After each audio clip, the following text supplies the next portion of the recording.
তোমরা যে এই সুন্দর বনটি দেখতে পাচ্ছ, এই সুন্দর বনের নাম হলো সুন্দরবন। এই বনের বেশ কিছু জায়গায় পাখিরা বসবাস করলেও বেশিরভাগ জায়গায় ছিল ঘন জঙ্গলে ভরা, যেখানে পাখিরা খুব বেশি প্রয়োজন ছাড়া যাতায়াত করত না। ওই বনেই ছিল কালু ও কাকুলি নামের এক দম্পতি, যাদের স্বপ্ন ছিল কোনো পরিশ্রম না করেই অনেক ধনী হওয়া। এই যে কালু, এই দেখো হাড়ি একদম ফাঁকা, কোনো খাবার নেই ঘরে। ভেবেছিলাম একটু ঠান্ডা ভাত হয়তো বা হাড়িতে আছে, এখন তো দেখছি একটুও নেই। তাহলে তো এখন না খেয়ে থাকতে হবে। কি হবে কাকুলি এবার? কি আবার হবে? খাবার খুঁজতে যেতেই হবে, নয়তো যে রাতেও না খেয়ে থাকতে হবে। তার থেকে চলো খাবার খুঁজতে যাই, দেখি কারো জমিতে কোনো পড়ে থাকা ফল পাই কিনা। তোমার জন্য কে ফল ফেলে রেখে গেছে শুনি? তার থেকে চলো গভীর বনে যাই, সেখানে হয়তোবা কোনো ফলমূল পেতে পারি। তাড়াতাড়ি বাড়ি ফিরে এসে আবার ঘুমাবো।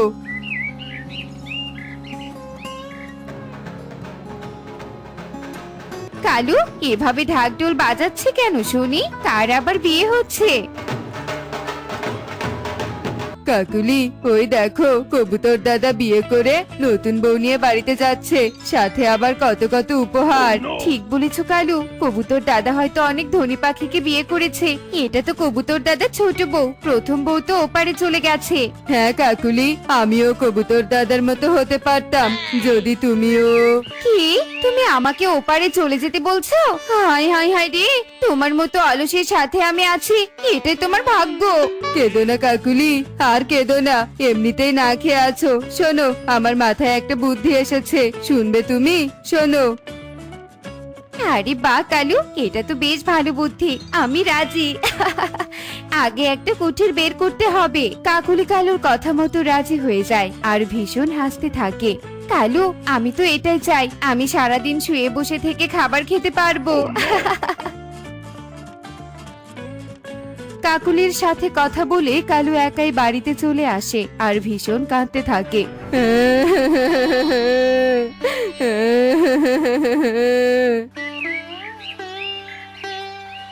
এ কি কালু দাদা, তুমি কাঁদছো কেন? কাকুলি দিদি কোথায়? আমার যে সর্বনাশ হয়ে গেছে রে টুনি। কাকুলি সহ আজ নদীতে গিয়েছিলাম পানি আনতে আর খাবার খুঁজতে, কিন্তু হঠাৎ একটা ঢেউ এসে। ঢেউ এসে কি হয়েছিল কালু দাদা? কাকুলি দিদি কি তাহলে আর নেই? কোথায় ভাসিয়ে গেছে? চলো আমরা সবাই মিলে গিয়ে খুঁজবো। খুঁজে আর লাভ নেই টুনি, আমি অনেক খুঁজেছি কিন্তু। ঠিক আছে কালু দাদা, তুমি কষ্ট পেও না, তোমাদের ভাগ্য হয়তো এমনই ছিল, তোমাকে এখন নিজেকেই সামলাতে হবে। পাখিরা এভাবেই কালুকে সান্ত্বনা দিয়ে চলে যায়। সবাই আমার কথা বিশ্বাস করে গেছে।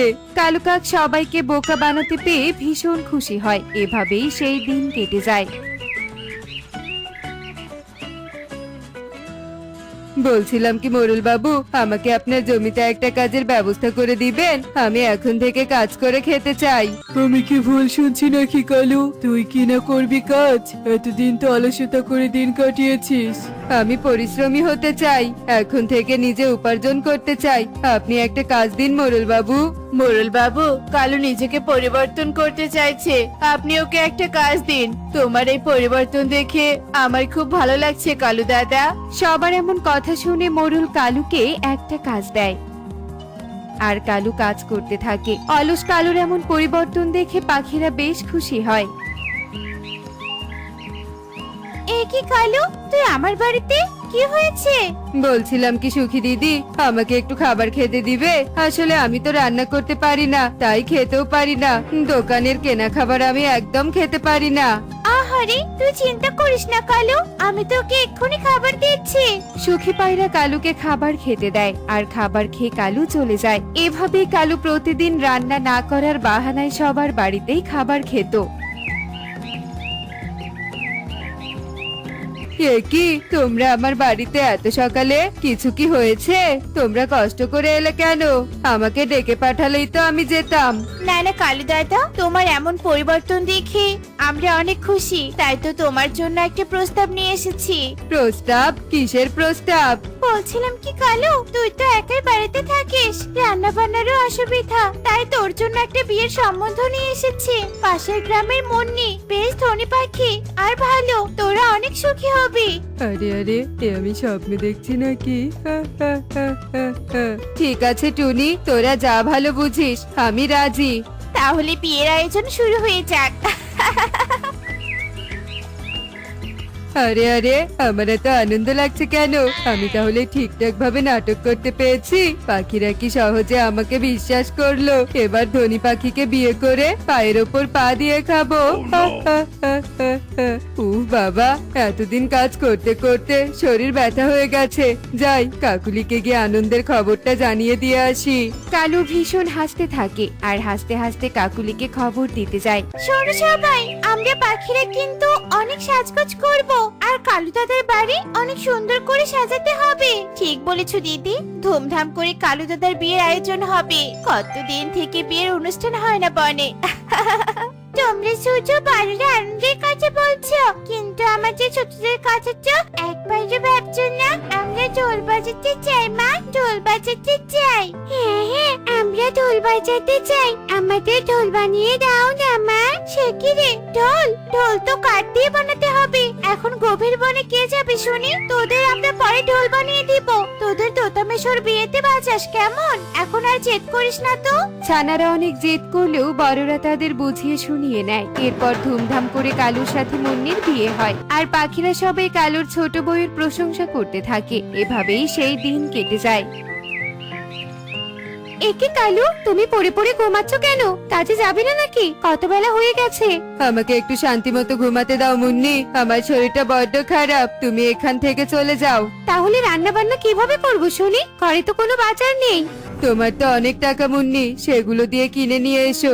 আর হ্যাঁ, তোমার টাকা পয়সা আমাকে কিছু দিও। এখন যাও, আমাকে ঘুমাতে দাও।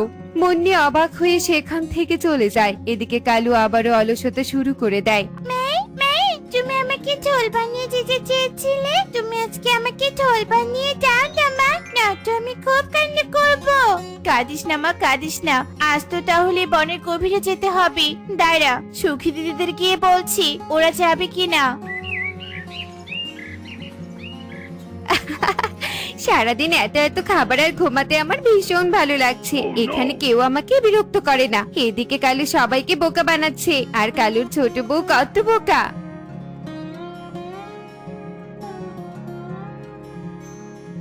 এ কি কাকুরি দিদি, তুমি নদীর পানিতে ভেসে যাওনি?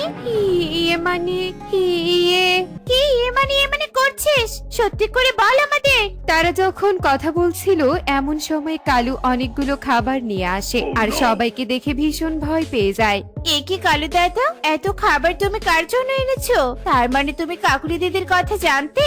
সত্যি করে বলো সবটা। আমরা কিন্তু বাকি পাখিদের ডেকে পাঠিয়েছি। বলছি টুনি, সবটা বলছি। আসলে কালুর আর আমার কাজ করতে খুব অলসতা লাগতো, তাই আমরা ঠিক করেছিলাম আমি মরার নাটক করব আর কালুকে ধনী কোনো পাখির সাথে বিয়ে দিব। এরপর দুজন বসে বসে খাবো। ছি, তোমরা এত খারাপ। তোমরা এই কালুকে ক্ষমা করো না।